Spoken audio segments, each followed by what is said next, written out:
comienzo a esta actividad que hemos organizado conjuntamente la Oficina de Género del Tribunal Superior y la Oficina de Identidad de Género y Orientación Sexual del Observatorio de Género del Consejo de la Magistratura de la Ciudad de Buenos Aires. La idea es que la doctora Diana Maffia y yo seamos simplemente transmisoras de la satisfacción que nos produce esta posibilidad de poner, digamos, en público un proyecto de trabajo en común que venimos tratando de encarar desde hace bastante tiempo, con las dificultades propias de los espacios y de las condiciones con las que estas cosas se llevan. Pero lo cierto es que la Ciudad de Buenos Aires tiene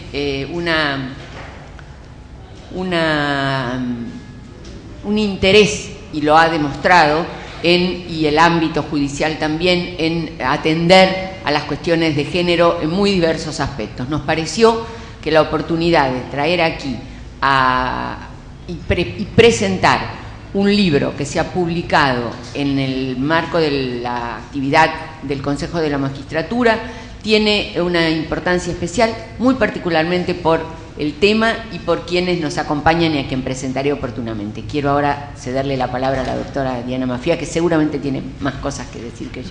Bueno, muchas gracias, buenas tardes.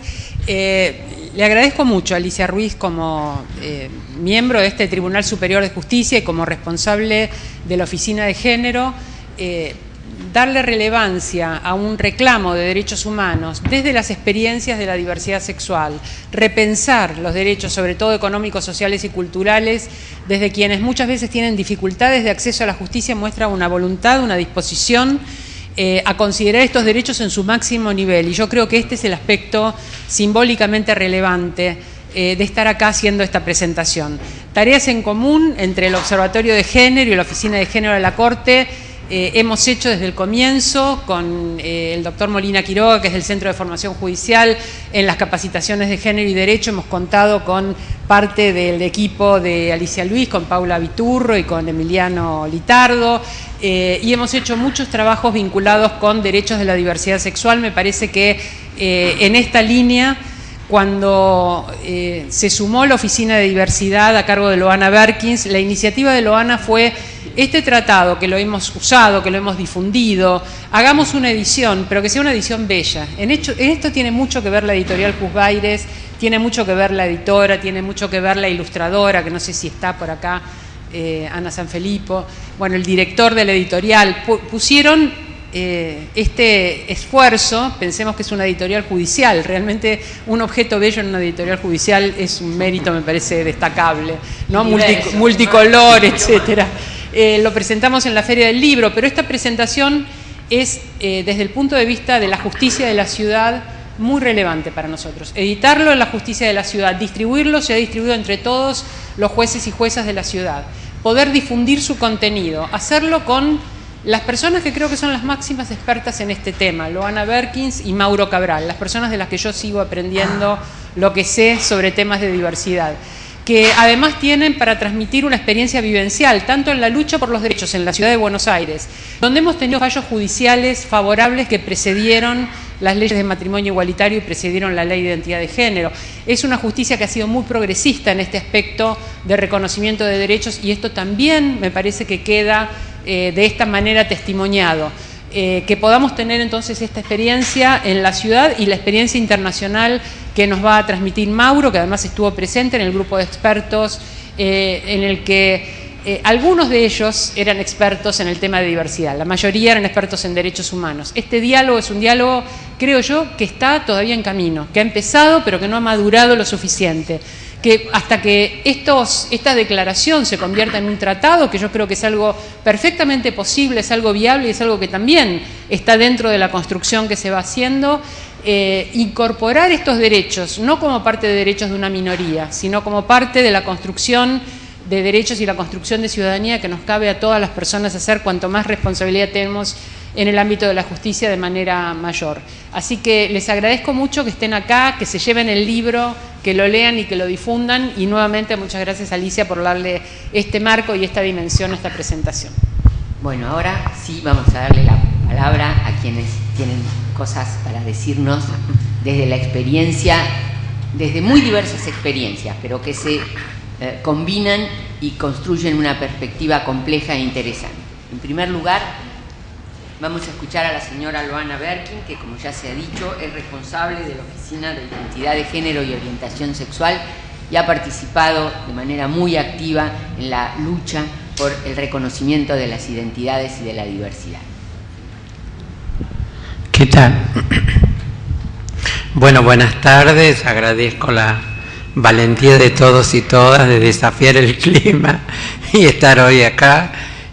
Bueno, agradecer a Alicia y a Paula Viturro, a Emiliano y a mucha gente que veo que no es casual que estemos hoy acá, porque son compañeros y compañeras que nos ayudaron, nos acompañaron en la lucha, ¿no? Y a veces me pasa con las compañeras travestis más jóvenes, que lo único que tenemos en común es ser travesti. Y siempre me veo al final de la fiesta, de la reunión, como el abuelo, más me ven como el abuelo que llegó de España, bajó del barco y tengo que empezar a contar toda la historia, cosa que a mí me gusta, ¿no? Para que no se pierda esa historia, esa memoria colectiva que tantos nos cuesta construir, ¿no? Y poder hablar hoy acá en este ámbito, en la justicia, donde todo el tiempo mientras hablaba Diana y Alicia me veía tentada a bajar el martillo, cosa que nos lo han bajado nosotras y muchas veces, digamos, ¿no? Y todo ese desencuentro histórico que hubo entre la justicia y nosotras, o nuestros casos, ¿no? Como el tema de la identidad nunca era tenido en cuenta como el agravante en sí mismo, digamos, ¿no? Digamos, ya ser travesti es lo que desencadenaba en digamos, en estas situaciones cualquier tipo de violencia, y el cual nunca se tenía en cuenta, ¿no? Se tenía en cuenta sí para punirnos, pero no como para culpabilizar al otro o como para responsabilizarse. Mire, en realidad lo que usted está encubriendo en esta actitud es esto. Y eso quedó también cuando tuvimos que dar la batalla por la personería jurídica de nuestra asociación, que duró años y muchos y muchas colaboraron escribiendo, ayudándonos, leyendo lo que teníamos que contestar. Llegó a la Corte Suprema y la Corte dijo claramente: lo que están encubriendo es su acto discriminativo hacia las compañeras. Si ellas se quieren llamar así, que se llamen así. Porque lo que ellos pretendían era que cambiáramos el objeto social, donde nosotros claramente decíamos que nos asumíamos como una identidad travesti, que íbamos a trabajar para que el Estado, la sociedad nos reconociera como tal en esos términos. Nada más. Entonces nos ponían, no sé, por ejemplo, el ejemplo, la sociedad rural. Entonces le dijimos en qué contribuía nuestro bien común, ¿no? O otras asociaciones que ellos ponían, digamos. Y se escudaban bajo la figura del bien común. Entonces, la lucha, la verdad, fue larga, es dura, y ahora, digo, que celebramos la obtención de estas dos leyes como la identidad de género y el matrimonio igualitario, se viene para nosotros la verdadera batalla, que es la cultural. Está visto estas últimas semanas las expresiones que una periodista me preguntó, pero si la Nata no lo había dicho inocentemente, y yo le digo, si algo no le puedo imputar a la Nata es inocencia, y más que si Florencia eso no es mujer, le temo a su terrorismo ideológico, ¿no? Como ese mismo, digamos, ese mismo medio donde él trabaja, que nos tenía en el rubro 59 o en las páginas policiales, digamos, ahora sale a decir esto, ¿no? Digo, claramente hay como toda una resistencia a estos avances. Y nosotros creemos que, digamos, toda la dura lucha que tuvimos que dar y que tenemos que seguir dando, nos encontramos en una etapa así como muy, muy buena. primero cruzamos, la primera etapa es la que nosotros llamamos como pedir un derecho, ¿no?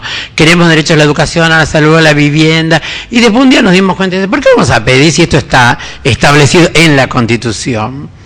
¿Cómo vamos a ir a pedir algo que ya está, que dice para todos ciudadanos y ciudadanos, o que viva acá y punto? Entonces, ¿de dónde somos nosotros? ¿De Travestilandia? No, somos de acá, entonces, punto. Pasamos a la segunda etapa, que era pedir que pudiéramos acceder a eso y permanecer dentro de los sistemas de esos derechos. Entonces decíamos, no, ahora hay que decir, no, yo quiero ir a la escuela, pero además que lográbamos que el compañero o la compañera fuera a la escuela, pero después también que el Estado le garantice la posibilidad de cómo mantenerse dentro de ese sistema, ¿no? Y ahora la etapa más linda es la exigibilidad del derecho. Ya, digo, mira, no negociamos nada con nadie, nos plantamos frente a él y decimos, mira, yo quiero venir acá, yo quiero hacer esto, pasame los requisitos, a ver si doy, y pedirme cosas concretas que tengan que ver con los modos de admisión y no con tus prejuicios. Porque si no, ahí lo que nos dábamos cuenta, que lo que opera es el prejuicio de la persona.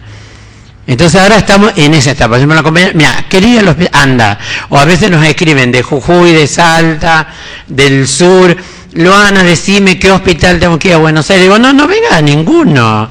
Anda y si la ley es nacional, anda al hospital que queda a la vuelta de tu casa, al hospital de tu provincia, exigí ahí el derecho.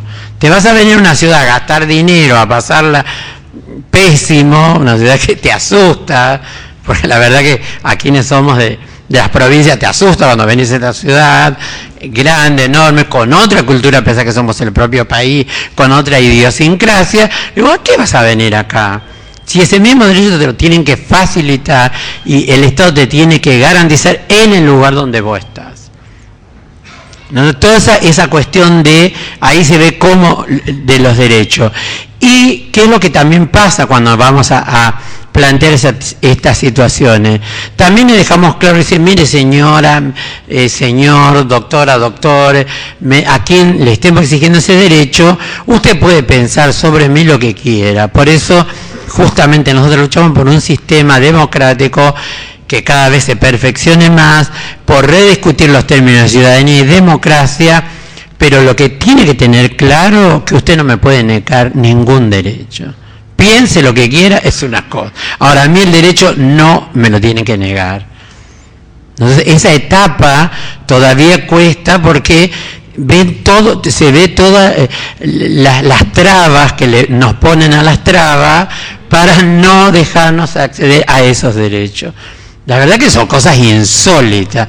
Por ejemplo, a una compañera, a mí me gusta contar así como ejemplito, porque la gente a veces dice, ¿de qué hablará esta chica? ¿Cuáles son esos fantasmas? No son fantasmas. Una traba de 67 años, la señora del registro civil le dice, suelta de cuerpo, que tiene que ir con la madre para cambiar el documento.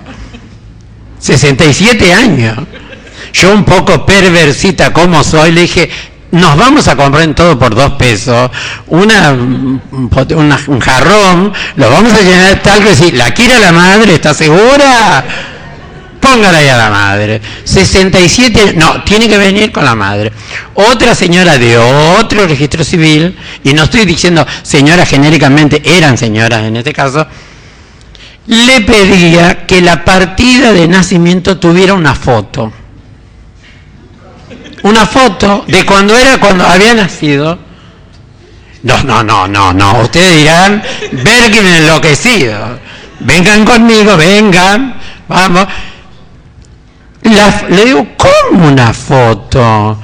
Le digo, mire, hace poco, yo sé que la justicia ha cambiado, que ponen las huellas ahora de la patita, no sé qué, para evitar que si roban o no roban. Le digo, eso sí, pero eso ha salido ahora. Pero una foto, los bebés son todos gorditos, cachetones. ¿Qué va a demostrar una foto? No, realmente les cuento que el ingenio es inagotable, ¿no? De toda la burocracia, de todas las cosas. Otro señor también que me discutía cuando voy a cambiar el certificado del colegio secundario, que lo terminé acá y de grandecita, Y el señor me discutía, y en un momento le pregunto, señor, perdón, ¿usted conoce la ley de identidad de género? No. Le digo, ¿y cómo me la está discutiendo entonces? Prevenida, saqué una ley que había impreso, se la di, le dije, mañana a las 9 vengo a hacer el trámite. Este señor tuvo la gentileza de reconocer que se había equivocado, pero me discutía algo que ni siquiera había leído. Entonces, transitar por esto, la verdad que es... Entonces celebramos después que aparezcan estos documentos, que se vaya avanzando en términos de derecho, porque realmente, digo, le empiezan a dar sustento a las leyes, porque si no van a quedar vacías, van a quedar como exclamaciones, como, miren qué progre la Argentina, qué bien que tienen esta ley, ¿no? Después también en las políticas públicas, porque ahora viene el gran debate, ¿dónde nos van a poner a la hora de las políticas públicas? Ya en el tema del VIH nos ponían como hombres que tienen sexo con hombres. Ahora, ¿qué nos van a poner? ¿Mujer que tiene sexo con quién? No, o sea, nos van a volver a invisibilizar. Entonces hay que estar siempre como, ¿no? Ahí agarrándonos y decir, bueno, no nos invisibilicen, generemos una política, sentémonos, veamos cuál es la sujeta, los términos, la frontera de la sujeta demandante y qué es lo que demandamos. Entonces hay como muchísimo todavía camino para recorrer, nosotros no tenemos miedo justamente, pero me parece que esto, y sobre todo debatir, por eso la importancia de presentarlo en estos espacios, ¿no? Y también para que nuestra comunidad deje de ver a la justicia como una cuestión punitiva, porque la verdad que la justicia, cada vez que operó sobre nosotros, es de manera punitiva, ¿no? A veces cuando yo digo, no, pero mira, anda la defensoría, si me van a decir, no, la defensoría es otra cosa. Mira, la justicia tiene quien te castiga, quien te puede ayudar, que se empiece a producir un diálogo entre la justicia y nuestra comunidad, ¿no? De ambos lados, que se empiecen a quitar cualquier tipo, porque se diga así como un gran interrogante, ¿quién construye a la víctima?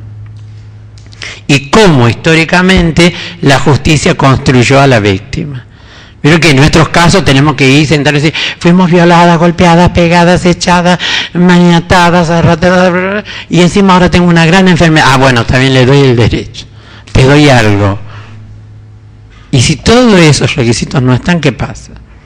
Entonces, empezar a pensar en fallos, trabajar y empezar a incorporar todas estas herramientas que tenemos como para generar fallos reparadores. Es decir, bueno, a ver, esta chica, ¿por qué no estudió? ¿Por qué no fue a la escuela? ¿Por qué no trabaja? ¿No? Y entonces, para mí el gran interrogante ahora es ver quién construye a la víctima, de dónde se la construye y cómo se la construye. Y qué se considera víctima también. Porque nos pasa que hay muchos servicios de asistencia a la víctima mujer. Entonces digo, pues, si es real, eso no se va a discutir, pero podemos correr esos márgenes, ¿quiénes podemos entrar o no?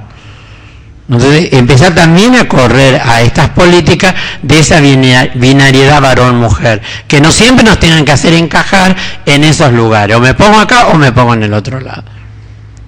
Entonces, todo ese es un gran trabajito que tenemos nosotras, pero que también lo tiene la justicia, digo, ¿no? Que lo tenemos todo en realidad como sociedad.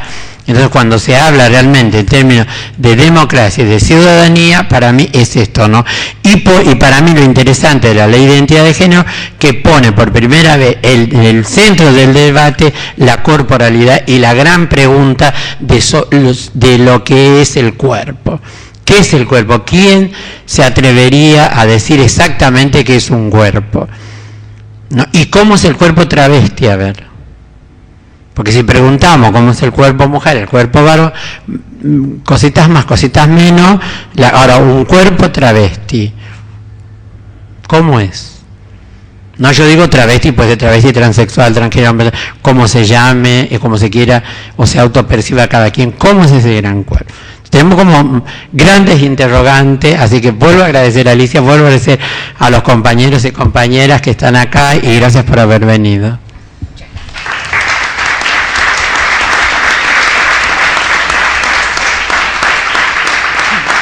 Muchas gracias.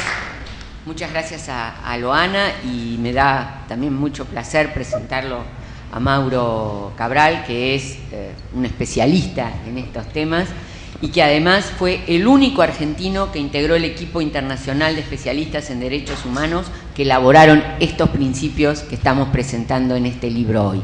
De tal manera que por eso decía que había experiencias múltiples, diversas, y que se combinaban para mostrar el panorama complejo del tema que estamos tratando.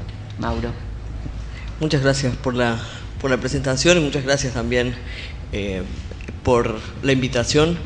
Yo he participado de distintas presentaciones de los principios. Esta es la primera en este ámbito, u otra anterior en la feria del libro.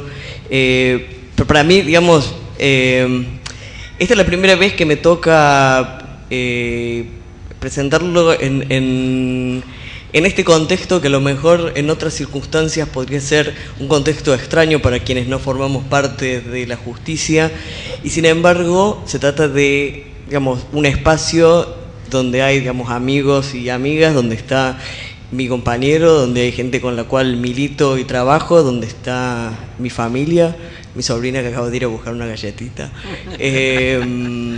Digamos, es un lugar donde realmente me encanta tener la posibilidad de presentar este libro, y me gusta muchísimo poder hacerlo en la Argentina, sabiendo que la Argentina es el país donde los principios de Yogyakarta han encontrado hasta ahora su expresión jurídico-normativa más cabal, lo cual para mí es personalmente y profesionalmente un gran motivo de orgullo. Y quisiera decir algo que me tocó decir en la otra presentación anterior del libro en la Argentina, y es que cuando la gente habla de, digamos, de alguien, en este caso soy yo, siendo el único argentino que participó, que yo quisiera que eso se leyera al revés, que tiene que ver con formar parte de un movimiento que era en ese momento lo suficientemente fuerte, pero además innovador y visible, y no solamente nacionalmente, sino internacionalmente, como para poner a uno de sus activistas en ese lugar. Y eso tiene que ver con un trabajo sostenido a lo largo de toda la década anterior a los principios, e incluso hacia atrás.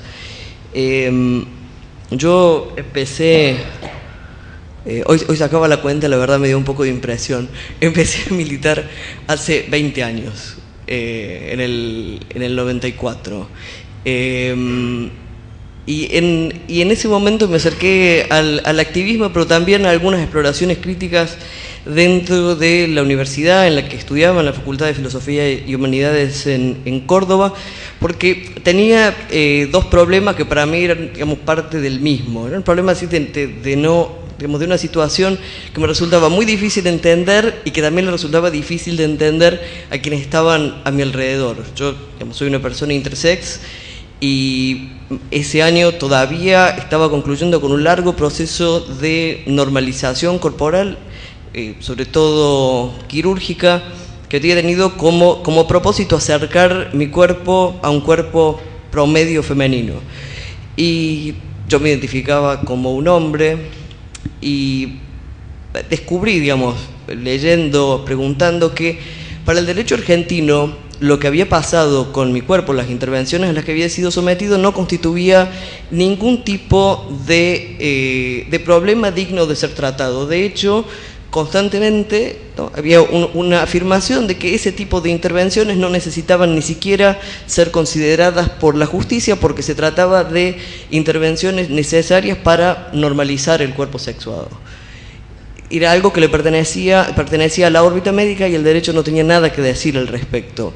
Ahora bien, si yo quería modificar mi cuerpo, en este caso para acercarlo a un cuerpo promedio masculino, o simplemente si quería que el Estado argentino me reconociera como un hombre, en ese caso sí se trataba de una cuestión de máximo interés jurídico, y tenía que ser capaz de presentarle a un juez, a una jueza o a un tribunal una serie de requisitos, es decir, un diagnóstico psiquiátrico, distintas intervenciones, una prueba fehaciente de que yo era una persona estéril, y honestamente la diferencia en esa concepción jurídica de que los cuerpos intersex no valían nada por el derecho y que en realidad los cuerpos trans tampoco valían nada, es lo que me motivó a acercarme a distintos espacios de activismo, y en el 96 la conocí a Loana en el primer encuentro nacional GLTB de Argentina, y a lo largo de los años que siguieron, pensemos que todavía faltaban 9, 10 años para la resolución de la causa Alit, me tocó formar parte de la construcción de un movimiento en la Argentina que se planteó muy claramente una agenda que hoy forma parte de esta palabra que usamos desde hace algunos años, de la diversidad, pero que al mismo tiempo tiene un contenido muy específico, un contenido que tenía que ver con recuperar la autonomía decisional sobre nuestros cuerpos, recuperar nuestro derecho a la integridad corporal, recuperar nuestro derecho a decidir acerca de nuestras vidas sin que existieran autoridades exteriores, fuera la autoridad de un psiquiatra, fuera la autoridad de un juez. Y en ese proceso es en el que tiene lugar el seminario que se hace en Indonesia, del cual emergen los principios de Yogyakarta. Es decir, cuando me toca participar, soy alguien que a lo largo de 12 años participó de una serie de discusiones y de procesos y de construcciones colectivas que me hicieron posible participar. Entre esas construcciones están, digamos, algunas, recuerdo con Loana y con otros amigos y amigas presentes en este lugar, de asistir a las presentaciones de aquellos primeros proyectos de ley de identidad de género que se presentaron en el año 2002 y en el año 2003, donde todavía era posible imaginar una regulación del derecho al reconocimiento de la identidad de género en Argentina que tuviera precios corporales, que exigiera la presentación de diagnósticos psiquiátricos. Es decir, todos estos antecedentes, que son antecedentes de la ley de identidad de género en Argentina, son también antecedentes de los principios de Yogyakarta. Para mí, digamos, es muy importante, como mencionó Loana, esta presentación hoy en Buenos Aires, porque para mí, que soy alguien que ha participado en la negociación de la ley de identidad de género en la Argentina y también en la producción de los principios de Yogyakarta, muchas veces me da la impresión de que vivo en un mundo donde las personas como nosotros y nosotras estamos a salvo, y estamos a salvo en dos sentidos, en la medida en que nuestros derechos son reconocidos, pero también porque somos personas cuyo trabajo profesional y cuya experiencia profesional trabajando sobre estos temas es reconocida, y de pronto es como si la intervención mediática nos devolviera, ¿no?, a ese estatus, ¿no?, de pertenecer a esa especie de personas que puede ser exhibida para que otro grupo de personas decida si son reconocidas o no. Para mí es muy impresionante cómo estas dos situaciones pueden coexistir en el mismo tiempo y en el mismo lugar. Que los principios de Yogyakarta sean ciertos, que la ley de identidad de género sea cierta, y al mismo tiempo que la producción mediática sobre cuestiones trans también sea cierta. Yo no sé qué es lo que ustedes saben acerca de los principios. A mí me encanta, digamos, personalmente, que los principios se hayan publicado en castellano y que se estén presentando en este momento en el que son, digamos, más necesarios que nunca, pero al mismo tiempo no quisiera que ustedes tuvieran la impresión de que los principios se tratan de algo que ocurre en este momento. Los principios tienen 8 años desde el momento de su producción. Es decir, que por esos antecedentes y por la historia de los 8 años hacia atrás, estos principios que orientan nuestro trabajo en el presente y que proponen una agenda de trabajo hacia el futuro, están bien asentados internacionalmente y no son una novedad. Y digo esto porque en general quienes buscan atacar el vínculo entre el marco internacional de derechos humanos y las cuestiones de orientación sexual e identidad de género suelen apelar a que en realidad lo que estamos haciendo es proponer la introducción de nuevos derechos. Los principios no tienen esa intención. Si ustedes los revisan, si ya lo han revisado, podrán ver que en realidad lo que hacen es poner en relación el marco existente, el marco internacional de derechos humanos tal cual existía en el año 2006, con las cuestiones de orientación sexual e identidad de género, para mostrar que esa relación ya existía de manera implícita. Es decir, que lo que hacen los principios es volver explícitos una serie de vínculos entre esas cuestiones y ese marco. Por supuesto que así como el marco de los derechos humanos ha evolucionado desde el 2006 a esta parte, también el conjunto de cuestiones que aparecen mencionadas en los principios ha evolucionado. Y yo creo que si los principios se redactaran hoy, si existiera algo así como un Yogyakarta más 10, quizás no tendríamos solamente cuestiones de orientación sexual e identidad de género, sino también cuestiones de expresión de género y cuestiones de diversidad corporal, porque el léxico que maneja el movimiento LGTB a nivel internacional poco a poco se ha ido enriqueciendo con un conjunto de cuestiones que ya estaban presentes cuando se elaboraron los principios, pero que sin embargo no lograron sobrevivir hasta la negociación final del texto. Ustedes me avisan si estoy hablando demasiado rápido o demasiado en cordobés o... Bueno, perfecto. Un segundito. Ahora bien, yo quisiera que después de esta presentación tuviéramos la oportunidad de conversar, digamos, acerca de sus impresiones o lo que conocen acerca, o lo que les gustaría conocer acerca de los principios. Los principios tienen una introducción donde aparecen las definiciones que van a orientar el texto, incluyendo esa definición de identidad de género que aparece como el artículo 2 de la Ley de Identidad de Género, que se transformó de esa manera en el primer instrumento normativo que incluía el texto de los principios. Y ese texto puesto en ese lugar desafía lo que es lo que parece ser el cierre normativo de la Ley de Identidad de Género en torno al binario de la diferencia sexual. Es decir, cuando pensamos que el Estado argentino solamente reconoce legalmente a hombres y mujeres, la definición de identidad de género de los principios dice que la identidad de género se refiere a la vivencia interna e individual del género tal como cada persona la siente profundamente. Es decir, que si hay algo que no hay en los principios es una afirmación del binario de la diferencia sexual tal y como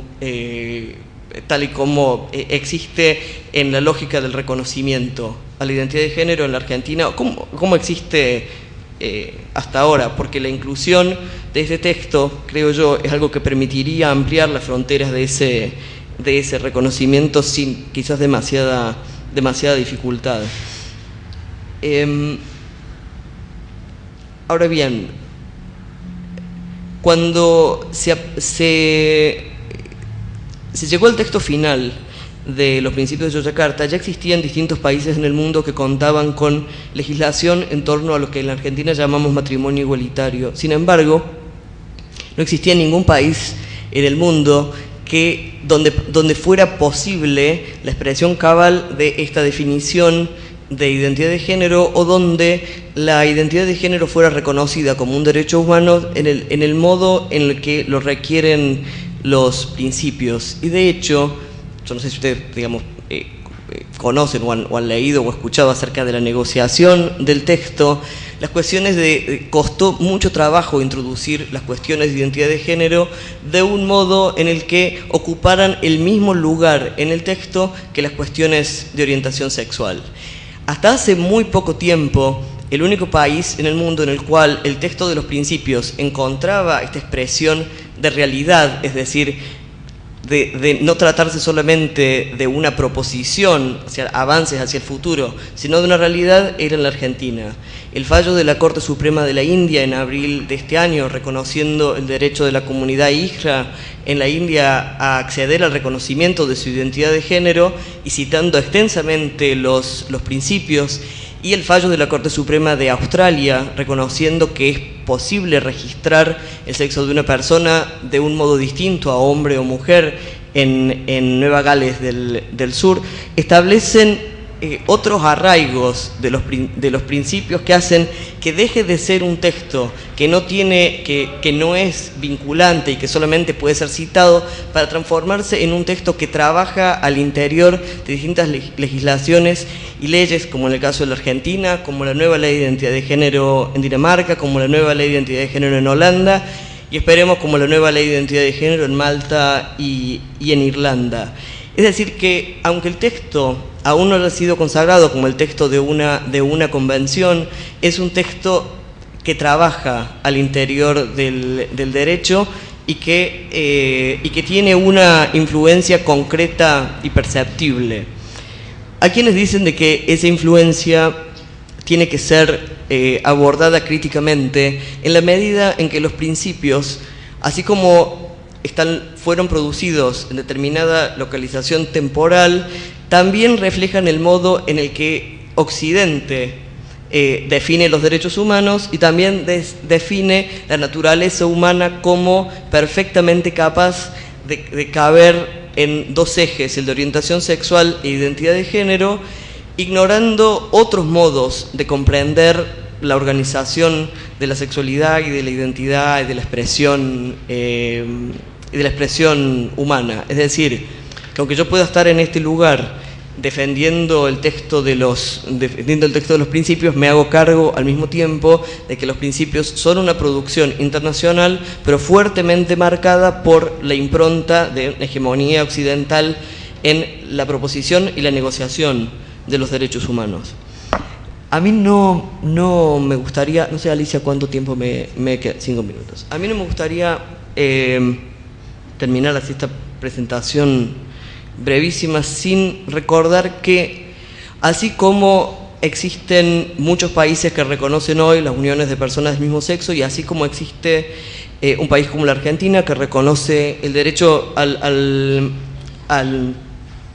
reconocimiento legal de la identidad de género con requisitos plenamente compatibles con el texto de los principios de Yakarta, no hay aún ningún país en el mundo que haya dado una respuesta compatible con los principios en relación con la integridad corporal de niños y niñas intersex.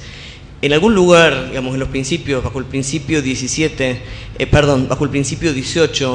que habla del derecho a no ser sometido a abusos médicos, los principios tienen un párrafo que habla de la prohibición de efectuar intervenciones corporales destinadas a fijar la identidad de género de las personas.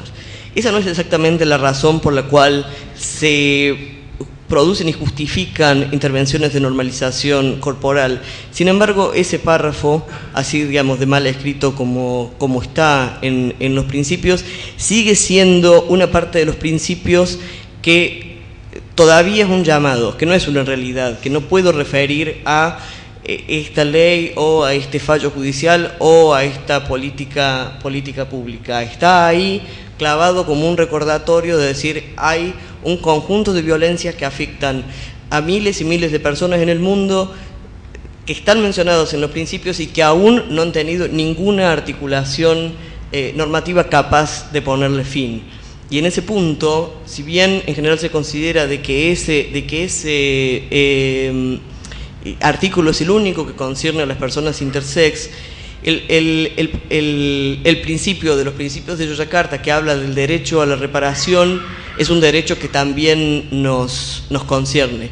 Fue el punto donde quienes participamos de ese seminario, digamos, detuvimos nuestro trabajo, es decir, hablar del modo en que deben respetarse y promoverse los derechos humanos, y también el modo en el que deben repararse las violaciones a los derechos humanos. Cuando se trata de niños y niñas intersex y de personas intersex sometidas a prácticas de normalización corporal, no hemos sido capaces todavía en ningún lugar del mundo de evitar las cirugías ni de proveer la reparación adecuada a quienes han sido víctimas, a quienes hemos sido víctimas de estas violaciones a los derechos humanos. Y yo me quedo con eso no porque quiera, digamos, cerrar con una nota así, deprimente, sino porque sí me interesa rescatar eso que pudimos, muchos y muchas activistas pudimos decir antes del 2012, pensar en los principios como un llamado para la acción. Aunque tenemos en este momento leyes que necesitan ser reafirmadas, que necesitan ser trabajadas, pero que existen y que hacen realidad los principios en nuestro trabajo cotidiano, ese llamado sigue ahí presente y es un llamado en contra de la mutilación genital infantil intersex. Muchas gracias.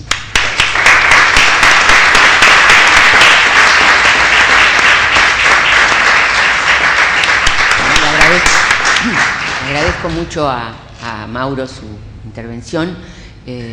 Quiero abrir un breve espacio si alguno de los que están aquí quiere formular alguna pregunta y luego hacer una brevísima consideración de cierre.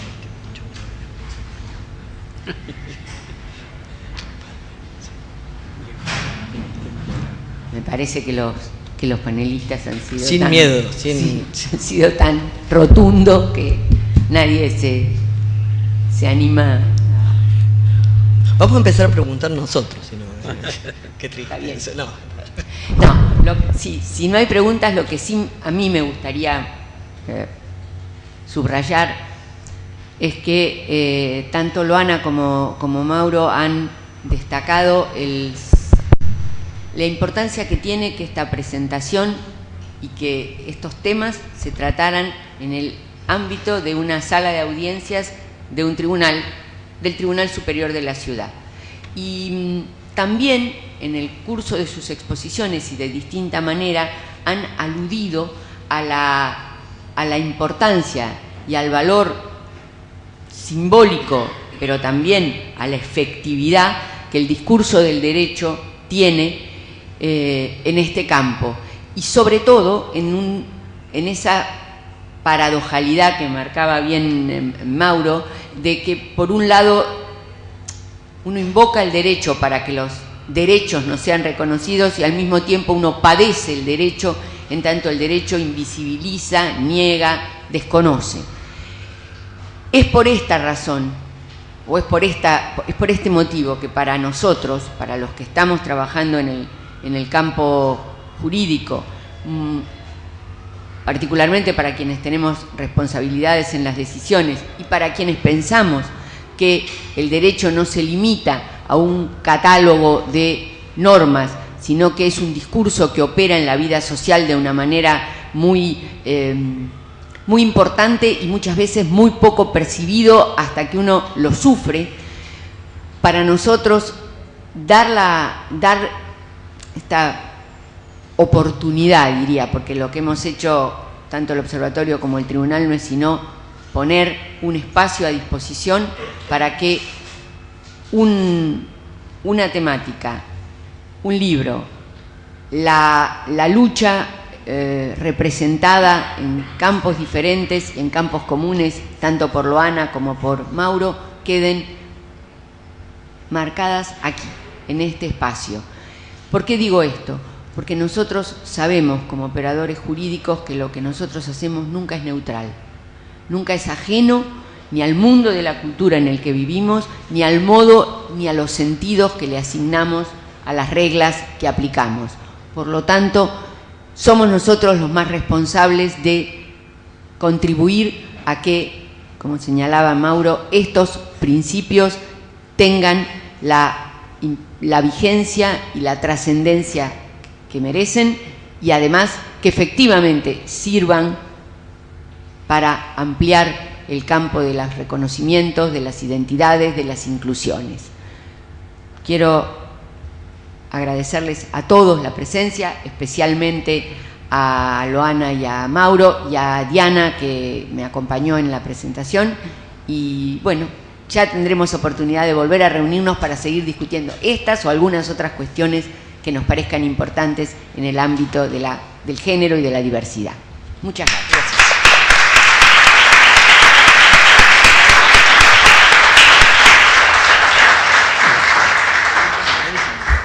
Muchas gracias.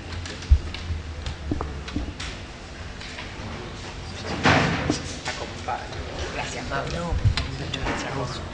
Gracias a ustedes. Me habrás puesto Photoshop.